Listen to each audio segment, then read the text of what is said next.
Welcome to student planet. दोस्तों, आपका student planet में स्वागत है। दोस्तों, मैं यहाँ पर आपको कुछ इलेक्ट्रॉनिक प्रोजेक्ट के बारे में बताऊंगा कि वो आप घर पर कैसे इजीली बना सकते हैं, जिसमें बच्चों के कुछ इलेक्ट्रॉनिक गेम वगैरह भी होंगे। दोस्तों, सबसे पहले क्योंकि इलेक्ट्रॉनिक्स में हमें बेसिक नॉलेज होनी ज़रूरी है कि उसमें जो कंपोनेंट लगे होते हैं उन्हें हम क्या कहते हैं, सर्किट में उनका सिंबल क्या होता है। ठीक है दोस्तों, आज मैं फर्स्ट टॉपिक ले रहा हूँ रेजिस्टेंस। रेजिस्टेंस यानी प्रतिरोध। दोस्तों, प्रतिरोध यानी कि इससे पता चलता है यानी कि रोध करने वाला, रोधक क्षमता, जिसमें सर्किट में प्रतिरोध का कार्य यानी रेजिस्टेंस का कार्य जो है वो वोल्टेज को ड्रॉप करना यानी कि वोल्टेज को कम करना होता है। इसे हम ओम, किलो ओम और मेगा ओम में नापते हैं। ठीक है दोस्तों, रेजिस्टेंस कई प्रकार की होती हैं। आइए मैं आपको समझाता हूँ। इधर देखिए, फिक्स रेजिस्टेंस, ये वो रेजिस्टेंस होती है, इसे हम वैल्यू को चेंज नहीं कर सकते। ये फिक्स है, जैसे 100 ओम, 200 ओम, 1 किलो ओम, 1 मेगा ओम, यानी ये वैल्यू हमेशा फिक्स रहेगी। ये इसका सिंबल है रेजिस्टेंस का। वेरिएबल रेजिस्टेंस, वेरिएबल रेजिस्टेंस वो रेजिस्टेंस होती है जिनको हम वेरी कर सकते हैं। जैसे आपने देखा होगा पंखे में रेगुलेटर लगे होते हैं, उनकी हम स्पीड को कम ज़्यादा कर सकते हैं, यानी उनमें ये रेजिस्टेंस लगी होती है।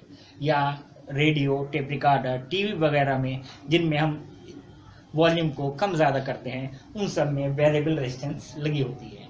ये उसका सिंबल है। जब मैं आपको सर्किट में समझाऊंगा तो वहाँ पर आपको ये ईजी रहेगा, यानी कि यहाँ पर क्या चीज़ लगी हुई है। सर्किट बनाने में आपको दिक्कत नहीं आएगी वहाँ पर। दोस्तों, एलडीआर यानी लाइट डिपेंडेबल रेजिस्टेंस।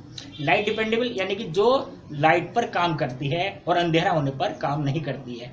जैसे आपने कुछ वो देखे होंगे घंटे, वो दिन भर जब वो काम करते हैं तो जब आप 3 बजेंगे तो 3 बजे 3 घंटे की आवाज़ आएगी, 4 बजे 4 घंटों की आवाज़ आएगी। लेकिन रात होने के बाद उसमें से कोई आवाज़ नहीं आती है, यानी उनमें ये एलडीआर लगे होते हैं। एलडीआर जो हैं ये रोशनी में काम करते हैं और अंधेरे में काम करना बंद कर देते हैं। दोस्तों, जो हमारे सर्किट में जो रेजिस्टेंस लगी होती हैं वो इस टाइप की होती हैं। उनमें ना ऐसी लाइनें बनी होती हैं। लाइनें क्या होती हैं, ये कलर कोडिंग होती है। जैसे कोई लाल होगी, कोई हरी है, कोई नीली पीली। ये क्या करती हैं, ये इनकी वैल्यू को डिनोट करती हैं कि यानी कि ये रेजिस्टेंस कितने ओम या कितने किलो ओम की है, जिसके बारे में आपको मैं चार्ट पे समझाऊंगा। आइए दोस्तों, हम देखते हैं जो हमारे रेजिस्टेंस लगी होती हैं सर्किट में, उन पे जो लाइनें होती हैं कलर की, उनकी वैल्यू को हम कैसे नापते हैं। कैसे, देखिए, अगर पहली लाइन ब्लैक है यानी उसकी कोई वैल्यू नहीं है। सेकंड अगर लाइन ब्लैक है इसका मतलब 0। थर्ड लाइन ब्लैक है इसका मतलब कोई वैल्यू नहीं है।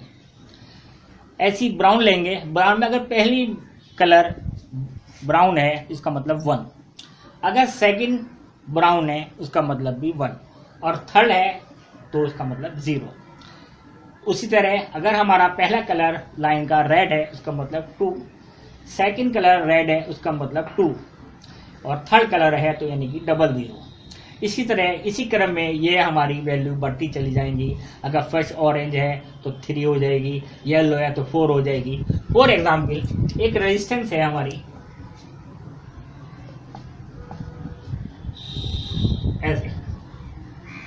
अगर ये हमारा कलर रेड है, दूसरा हमारा ब्राउन है और तीसरा कलर हमारा वो है ब्राउन वन, तीसरा। फॉर एग्जाम्पल, रेड का मतलब 2, ओके, ब्राउन का मतलब हमारा कितना 1 और तीसरा भी ब्राउन है यानी कि 0। इसका मतलब क्या हुआ 210, यानी हमारी रेजिस्टेंस की वैल्यू हुई 210। ओके, क्लियर है आपको ये चीज।